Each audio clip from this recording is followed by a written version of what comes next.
Financial planner and writer Carl Richards has spent his career helping people to strike the right balance between saving and investing on the one hand and spending on the other. Of course, that balance will be different for everyone. But there is, he says, one fundamental question that we all need to ask ourselves. Whether it's not saving enough or saving too much, like they're both challenges. Most of them come down to one simple concept, and that is defining what enough is, right? Getting comfortable with your enough. And that's part of the problem here is there's nobody who can tell you the answer, right? There's nobody who can tell you the answer. Should you spend on this weekend trip with the family, or should you save that because you might need it 30 years from now? These are all issues that a good financial planner can help you with. Ultimately, though, we all need to decide for ourselves where our priorities lie. So you do the spreadsheet, important, incredibly important, and then you kind of tear it up and you do your sun salutations or your yoga, or you go on your morning walk, whatever you do to get quiet and say, which one's more valuable to me? Because you're the only one that will know that answer.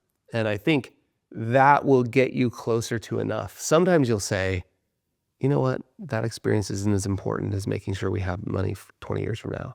And sometimes you'll say, right now, our family really needs this. And both of those times you'll be right.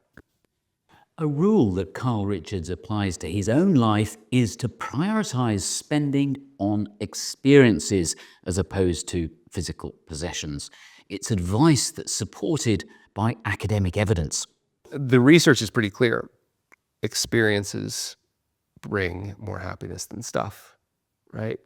And that those experiences include experiences today, and they include experiences 20 years from now. And some of those experiences far off 20 years from now, you have a hard time even imagining, because the research is also clear. When we think about ourselves 20 years in the future, we have the same emotional connection as we do a stranger. Something else to bear in mind when you're tempted to buy the latest smartphone or a new car is what behavioral scientists call the hedonic treadmill. Simply put, the thrill we experience from buying things soon wears off. The point is, at a certain level, and this is true with ice cream, it's true with chocolate chip cookies, it's true with running, it's true with everything. At a certain level, there is decreasing marginal utility, right?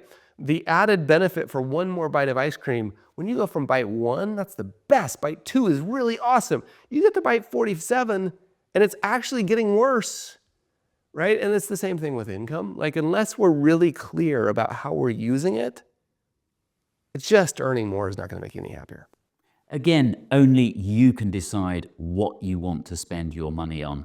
And if you haven't done this already, there's no time like the present to decide what your values and priorities in life really are.